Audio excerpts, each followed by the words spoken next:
On the morning of January 22nd, 1943, at 17 minutes past 9, a young American officer named John George crouched inside the broken remains of a Japanese bunker, looking through a rifle scope at a banyan tree 240 yards away.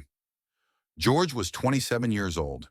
He had won the shooting championship for the entire state of Illinois, but he had never killed anyone in combat. The Japanese had 11 snipers hiding in the trees near Point Cruz. In 3 days, they had killed 14 men from George's unit, the 132nd Infantry Regiment. The American officers were angry and afraid, but when George showed them his rifle, they laughed. His commanding officer called it a toy. Other officers called it his mail-order sweetheart because he had ordered it through the mail like a tool or a pair of boots. George had bought the Winchester Model 72 years earlier with money saved from his National Guard job. It came with a Lyman Alaskan telescopic scope that let him see distant targets clearly. When he first unpacked it at a training camp in Tennessee, the weapons officer asked if he planned to hunt deer or Germans. George said he was planning to use it against the Japanese, but the rifle did not arrive in time. George shipped out without it. 6 weeks later, in late December of 1942, a supply sergeant handed him a wooden box marked fragile. Inside was the rifle he had been waiting for. The Winchester weighed 9 pounds. The scope added 12 ounces. Every other soldier carried an M1 Garand that weighed 9.5 pounds with no scope. George's rifle was bolt action, requiring him to work a metal handle after each shot. The Garand was semi-automatic. George's rifle held 5 bullets. The Garand held 8. Captain Morris ordered George to leave his sporting rifle in his tent and carry a real weapon. George carried the Winchester anyway. George's unit had arrived on Guadalcanal to replace Marines who had been fighting since August. The Marines had captured Henderson Field, but had not taken Mount Austin or cleared the Japanese from the coastal groves west of the Matanico River. George's battalion attacked Mount Austin on December the 17th. They fought for 16 days. 34 Americans were killed and 279 wounded before they took the western slope on January 2nd. During all that fighting, George had fired his Winchester exactly 0 times in combat. The jungle around Point Cruz was different. No bunkers, no fixed positions. Just Japanese soldiers who had retreated west and dug into massive trees. Some were snipers with scoped rifles who knew the jungle and knew how to wait. On January 19th, a sniper killed Corporal Davis while he filled his canteen at a creek. On January 20th, another killed 2 men from L Company on patrol. On January 21st, 3 more died. One was shot through the neck while walking past a tree the patrol had passed twice before. The bullet came from above. That night, the battalion commander called for George. Japanese snipers were killing his men faster than malaria. He needed someone who could shoot back. He wanted to know if George's mail-order rifle could actually hit anything. George explained his credentials. Illinois State Championship at 1,000 yards in 1939. Age 23, youngest winner in state history. 6-inch groups at 600 yards with iron sights. With a Lyman Alaskan scope, 5 bullets inside 4 inches at 300 yards. The commander gave George until morning to prove it. George spent that night checking every part of his rifle. He cleaned the Cosmoline protection applied for the ocean voyage. He checked the scope mounts. He loaded 5 rounds of .30-06 ammunition. At dawn on January 22nd, George moved into position inside the captured Japanese bunker overlooking the coconut groves west of Point Cruz. Intelligence said Japanese snipers operated from the large banyan trees in that area. Some reached 90 feet tall with trunks 8 feet thick. A sniper could climb before dawn and sit there all day unseen. George brought no helper, no radio, just his rifle, a canteen, and 60 extra bullets and stripper clips. He settled into the bunker and began watching the trees through his scope. The Lyman Alaskan had 2.5 times magnification, enough to see small movements in branches that the naked eye would miss. The jungle was never silent. Birds called, insects buzzed, distant artillery fired. George had learned to filter background noise and focus on movement. He scanned each tree slowly, left to right, top to bottom. At 9:17 in the morning, he saw it. A branch moved with no wind, just a small shift 87 feet up in a banyan tree, 240 yards away. George kept watching. The branch moved again. Then he saw the shape. A man in dark clothing was positioned where three branches met. The Japanese sniper faced east, watching the trail where George's battalion moved supplies. George adjusted his scope 2 clicks right for wind. He controlled his breathing. The Winchester's trigger was smooth as glass, requiring only 3.5 pounds of pressure. He had spent hours adjusting it at Camp Perry before the war. George squeezed the trigger gently. The Winchester kicked into his shoulder. The sound cracked through the jungle. 240 yards away, the Japanese sniper jerked and fell. He dropped through the branches, tumbling 90 feet to hit the ground with a heavy thud. George worked the bolt. The empty cartridge popped out. He chambered another round and kept his scope on the tree, waiting. Japanese snipers worked in pairs. One shooter, one spotter. If George had killed the shooter, the spotter was somewhere nearby.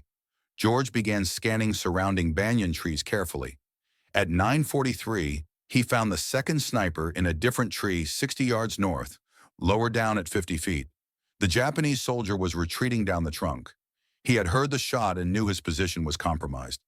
George aimed at the moving figure, leading slightly. He fired. The second sniper fell backward. His rifle clattered through branches ahead of him. 2 shots, 2 kills. George reloaded from a stripper clip. His hands were steady, his breathing controlled. This felt no different than Camp Perry competition, except these targets shot back. At 11:21, a Japanese bullet struck the sandbag 6 inches from George's head, spraying dirt in his face. George rolled left and pressed flat against the bunker wall. The shot came from the southwest, a different direction.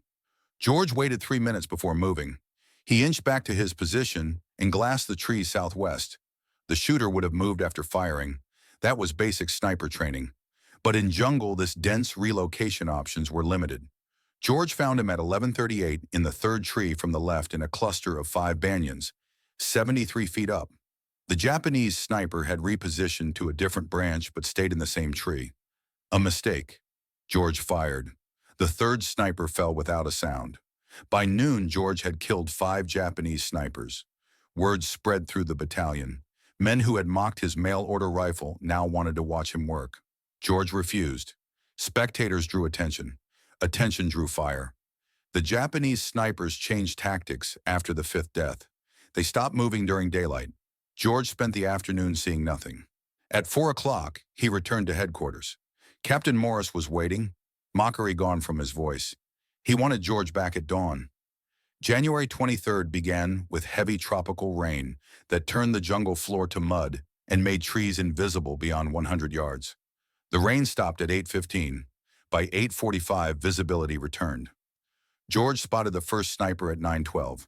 The Japanese soldier had climbed into position during the rainstorm. Smart thinking, since rain masked movement noise.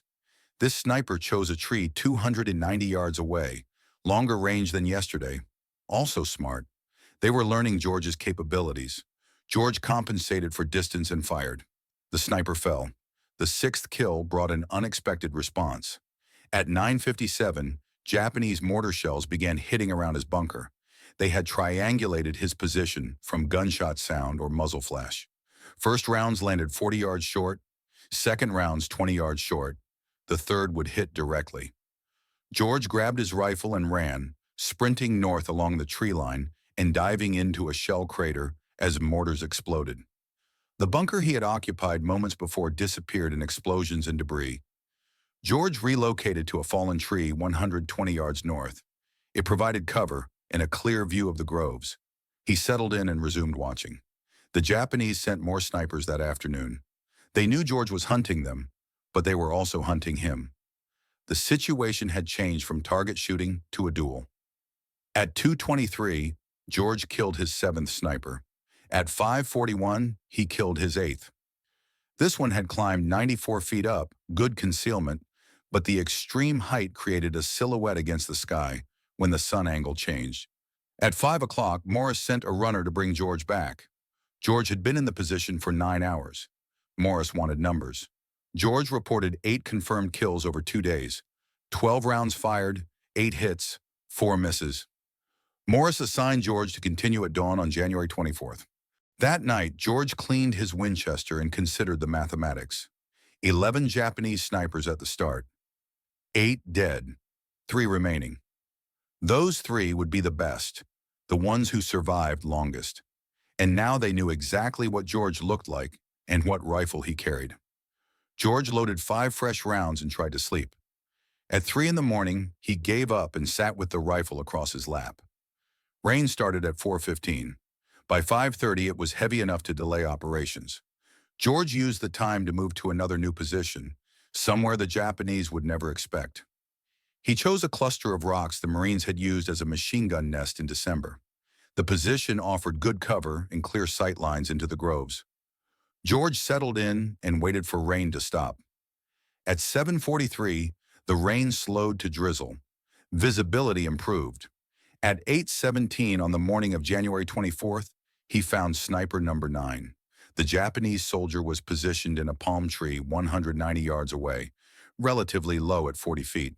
That was unusual. Most snipers climbed high for better sight lines. This one chose concealment over elevation. The palm fronds created a natural hide invisible from ground level, but George was elevated on rocks. The angle let him look down into the fronds. He could see the dark shape clearly. George aimed carefully and began to squeeze the trigger. Then he stopped. Something felt wrong. The position was too obvious, too easy. George had been hunting snipers 3 full days. He had killed 8 trained men. The 3 remaining would not make stupid mistakes. They would not position themselves where an elevated shooter could spot them unless it was a trap, unless this sniper was bait. George lowered his rifle and began scanning surrounding trees methodically.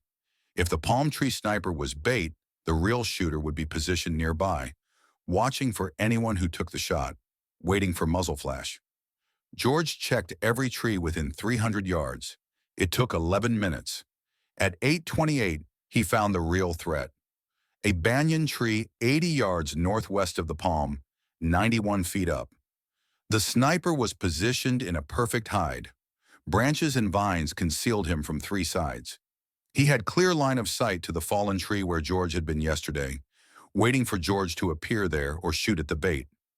George had 2 problems. First, if he fired at the real sniper, the sound would reveal his actual position and the sniper would relocate before George could chamber another round. Second, if George did nothing, the sniper would eventually realize George was not at the fallen tree and start searching. Eventually, he would find George's new position. George made a decision. He would use their trap against them. He aimed at the decoy in the palm tree, adjusted for wind, and fired. The decoy jerked and fell. George immediately swung toward the banyan tree 91 feet up. The real sniper would react, turn toward the sound. That turn would create movement. George saw it, a slight shift. The sniper was repositioning to face George's location.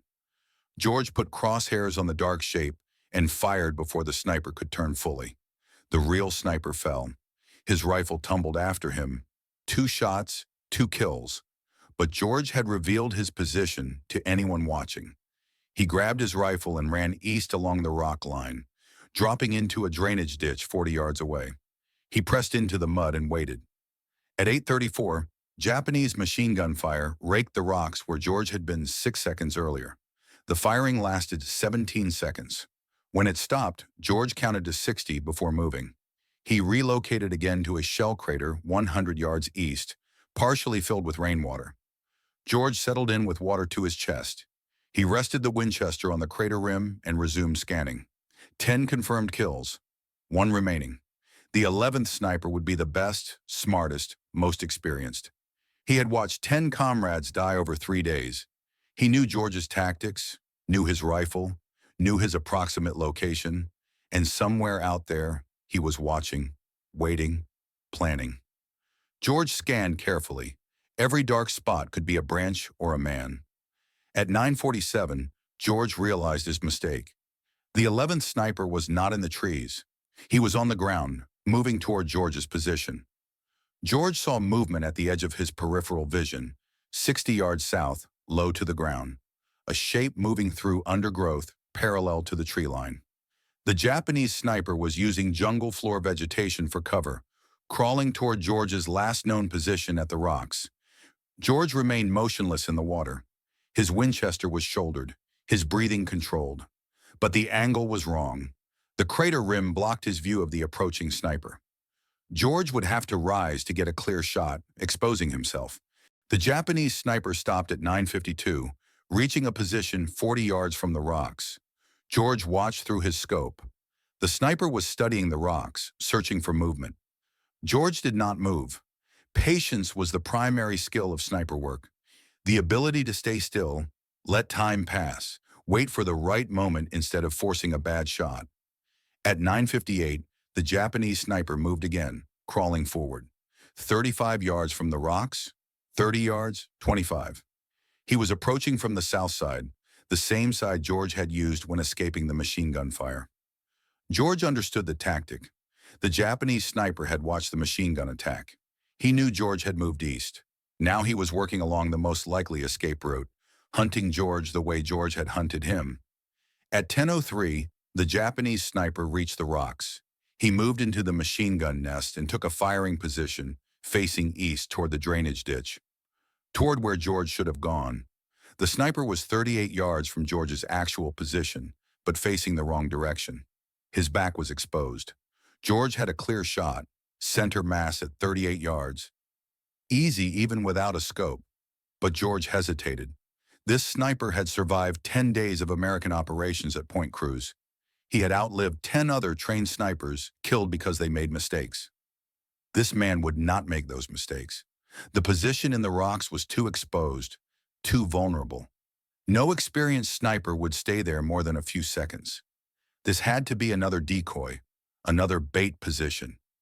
George kept his scope on the sniper in the rocks, but expanded his awareness to the surrounding area. If this was bait, the real threat would be positioned nearby with clear line of sight to anyone who took the shot.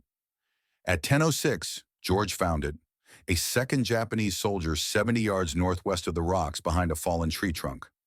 This soldier was not moving, just watching, waiting. His rifle aimed toward the drainage ditch where George should have been. Two men, not one. The 11th sniper had brought support, or these were the final two snipers working together. George thought through his options. He could not shoot both before they reacted. The bolt-action Winchester required manual operation between shots, giving them time to locate him and return fire. He needed a different approach. George slowly lowered himself deeper into the water until only his eyes and the top of his head remained above the surface. He kept the Winchester pointed up to prevent water entering the barrel. Then he waited. At 10:13, the Japanese soldier in the rock stood up. He had spent 10 minutes watching the drainage ditch without seeing anything. He believed George had moved farther east. He turned and signaled his partner behind the fallen tree. Both men began moving east, parallel to each other, 70 yards apart. They were executing a tactical sweep, planning to flush George out or find his position. George stayed motionless in the water. The two soldiers moved past his crater. They were now between George and the tree line, both backs exposed. George rose from the water slowly and silently. He brought the Winchester to his shoulder. Water dripped from the barrel, his uniform, his face. He aimed at the closer soldier, the one from the rocks, now 42 yards away. George fired. The soldier dropped. George worked the bolt and chambered another round. He swung toward the second soldier behind the fallen tree. The man was turning, raising his rifle. George fired first. The second soldier fell. 11 shots over 3 days. 11 Japanese snipers dead. George had cleared Point Cruz Groves of the threat that killed 14 Americans in 72 hours. But as George started to climb from the crater, he heard voices. Japanese voices from the tree line. Multiple men moving toward the fallen soldiers. George had killed the snipers, but they had not been working alone. Infantry support was nearby. George dropped back into the crater. The water was cold and muddy. He submerged until only his eyes were above the surface, holding the Winchester vertically to keep the barrel clear. The voices grew louder. At least 6 men, maybe more. They were moving toward the dead snipers. George heard branches breaking, equipment rattling. These were not snipers. Infantry. A patrol or recovery team sent to collect bodies. The voices stopped at the first body, 42 yards from his crater, then moved to the second body, the tone more urgent. At 10:28, the voices moved again, not back toward the tree line, but toward George's crater. They had found his tracks. boot prints clearly visible in mud leading from the rocks to the crater. George had been careful about noise and movement, but not about tracks. George had 5 rounds loaded, at least 6 soldiers approaching. Poor odds for a bolt-action rifle. The voices grew closer. 30 yards, 25, 20. At 10:31, a Japanese soldier appeared at the crater rim, looking straight down. Their eyes met. George fired from the water. The soldier fell backward. George worked the bolt while submerged and chambered another round. He rose up. 2 more soldiers were at the crater rim. George fired at the first. He worked the bolt, fired at the second. Both dropped. 3 rounds left. George heard men shouting, more soldiers moving toward him fast. He climbed from the crater on the north side, away from the voices. He ran 20 yards and dropped behind a fallen tree. Japanese rifle fire cracked through the jungle. Bullets struck the ground near the crater and the fallen tree. The soldiers were firing at movement and sound, not confirmed targets. George stayed low behind the log. He looked through his scope and saw movement. 2 soldiers advancing toward the crater, 50 yards away. George aimed at the lead soldier carefully. He fired. The soldier dropped. The second dove into cover. 2 rounds left. George heard more voices behind him. The Japanese were flanking, one group from the south, another from the east. George was about to be surrounded. He made his decision. He could not win a firefight with a bolt-action rifle against multiple soldiers with semi-automatics. He had to break contact and get back to American lines. George grabbed his rifle and ran north through the jungle, sprinting through thick undergrowth. Vines caught his boots. Branches whipped his face and arms. Japanese rifle fire followed. Bullets snapped past his head, struck trees, kicked up dirt. George ran for 90 seconds before diving into another shell crater, completely dry inside. He pressed flat against the crater wall and listened. The Japanese voices were distant now. They had not pursued, regrouping around their dead instead. George checked his rifle. Mud on the stock, water dripping from the barrel. 2 rounds left and no stripper clips to reload. All extra ammunition was in his pack somewhere near the water-filled crater. At 10:47, George started moving again. Not running, just walking steadily, staying low, using terrain for cover. He moved northeast toward American lines. The jungle was almost quiet. No voices, no movement, just his breathing and distant artillery rumble. At 11:13, George reached the American perimeter. A Marine sentry challenged him. George identified himself correctly. The sentry led him through to safety. George walked to battalion headquarters and reported to Captain Morris. Morris wanted a complete debriefing. George provided every detail. 11 Japanese snipers killed over 4 days, 12 rounds fired against snipers, 11 direct hits, then close-range firefight with infantry, 3 more kills, 5 rounds fired. Morris asked about ammunition status. George was down to 2 rounds. Morris asked about the rifle condition. George said functional but needed cleaning. Mud in the action, water in the barrel. Morris told George to clean his rifle and rest. No operations tomorrow. The battalion was moving east. Point Cruz groves were no longer a tactical priority. Japanese forces were evacuating Guadalcanal. Intelligence suggested complete withdrawal within 2 weeks. George returned to his tent and field stripped the Winchester. He spent 2 hours cleaning every component, cosmoline and gun oil, cleaning patches through the barrel until they came out clean.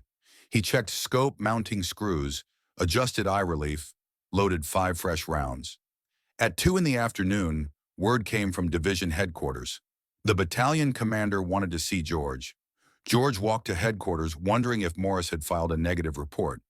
Unauthorized engagement, excessive ammunition expenditure, operating alone without support. Instead, he found Morris waiting with 2 other officers. One was Colonel Ferry, the regimental commander. Ferry had one question. Could George train other men to do what he had done? George said he could try, but it required time, rifles with optics, and men who could already shoot. Ferry said division had 14 Springfield rifles with unertl scopes left by the Marines. Ferry had 40 men in the regiment who had qualified as expert marksmen before deployment. Ferry wanted George to create a formal sniper section, train the men, develop tactics, and clear remaining Japanese snipers from American operational areas. George accepted but had one condition. He wanted to keep his Winchester. Ferry approved without hesitation. George kept his Winchester Model 70. The 14 Springfield rifles with inertial scopes went to the men George would train. Training began on January 27th. George had 40 men assembled at a makeshift range 2 miles east of Henderson Field. The men were expert marksmen on paper, qualified with iron sights at ranges to 500 yards. But none had combat experience as snipers. None had killed a man from concealment. George started with fundamentals: breathing control, trigger squeeze, reading wind. The Springfield rifles weighed 11 pounds with inertial scopes, heavier than the Garand or George's Winchester. The weight made them stable but tiring to hold. George taught the men to use available support: rocks, logs, sandbags, anything solid. The jungle rarely offered perfect shooting positions. Snipers had to adapt to terrain and create stable platforms from whatever materials were available. Range training lasted 3 days. George had the men shoot at stationary targets from 100 to 400 yards, then moving targets, then targets partially concealed by vegetation to simulate jungle conditions. By January 30th, 32 of 40 men could consistently hit man-sized targets at 300 yards under field conditions. George divided them into 16 two-man teams. Each team had a shooter and a spotter. The spotter carried binoculars and a Garand, locating targets and providing security while the shooter engaged. After each kill, roles could switch. This kept both men proficient and prevented single point of failure from relying on one shooter. On February 1st, George took 4 teams into the field. Their mission was clearing remaining Japanese positions west of the Matanico River. Intelligence indicated small groups of Japanese soldiers still operating in that area. Not snipers, just infantry stragglers who had not evacuated. The 4 teams moved into positions at dawn. George paired with a spotter named Corporal Hayes. They set up on high ground overlooking a trail the Japanese used for resupply. At 7:20, a Japanese soldier appeared on the trail. Hayes confirmed the target through binoculars. George fired. The soldier dropped. Over the next 6 hours, George's team engaged 7 more Japanese soldiers on that trail. 7 shots, 6 kills, 1 miss from win. The other 3 teams reported similar results. 23 Japanese soldiers killed that day, 0 American casualties. The sniper section continued operations through early February. By February 9th, the section had killed 74 confirmed Japanese soldiers, a conservative count only including kills where bodies could be observed. The Japanese evacuation accelerated. Destroyers arrived at night to pick up troops from Cape Esperance on Guadalcanal's western tip. American forces pushed west trying to stop the evacuation, but the Japanese fought effective rearguard actions. George's sniper section was tasked with eliminating Japanese soldiers covering retreat routes and slowing American advance. On February 7th, George was operating near the Tananambo River when a Japanese rifleman shot him. The bullet struck his left shoulder, spinning him around and knocking him down. Hayes dragged George to cover and called for a medic. The wound was serious but not fatal. The bullet had passed through muscle without hitting bone or major blood vessels. George was evacuated to a field hospital near Henderson Field. Doctors cleaned the wound and sutured it closed. They told George he would recover but needed rest. No combat operations for at least 3 weeks. George spent 2 weeks at the field hospital.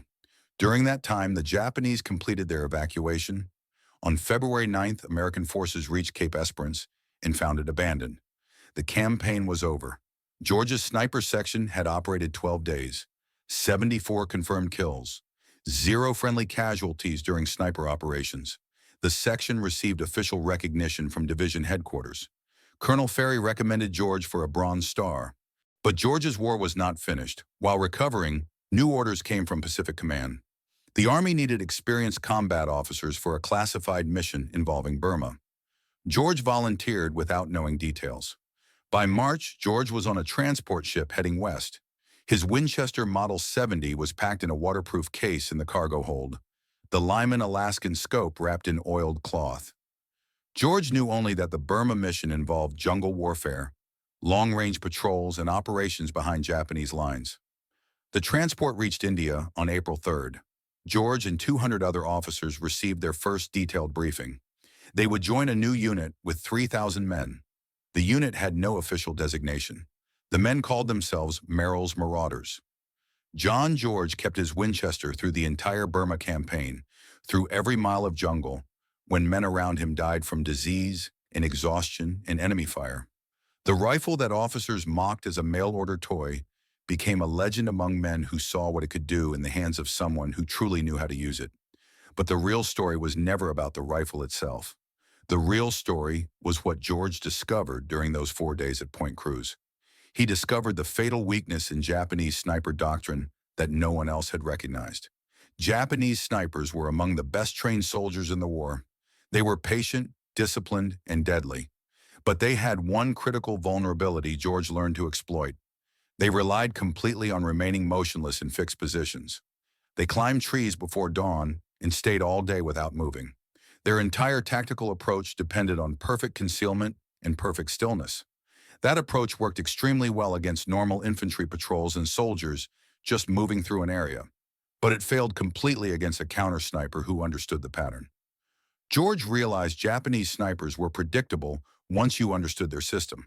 They always chose the largest trees for maximum concealment. They always positioned themselves facing the most likely direction of American movement. They always stayed in position for extended periods instead of relocating frequently. Once George understood these patterns, he could systematically search the most likely hiding positions and find them before they found him. The Japanese snipers at Point Cruz never adapted their tactics even after half their number had been killed. They kept using the same approach. The final two snipers tried using a decoy, but they positioned it in exactly the kind of obvious location that fit their predictable pattern. Their strength, patience, and stillness became their fatal weakness when facing someone who was even more patient and who understood their system completely. George did not defeat those 11 snipers because his rifle was better than theirs. He defeated them because he learned to think like them and then exploited weaknesses in their tactical doctrine. Modern military sniper training teaches constant relocation after each shot.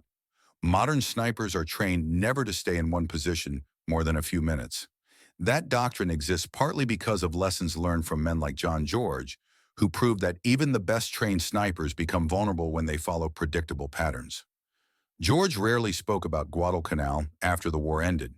He became a respected scholar and expert on African politics.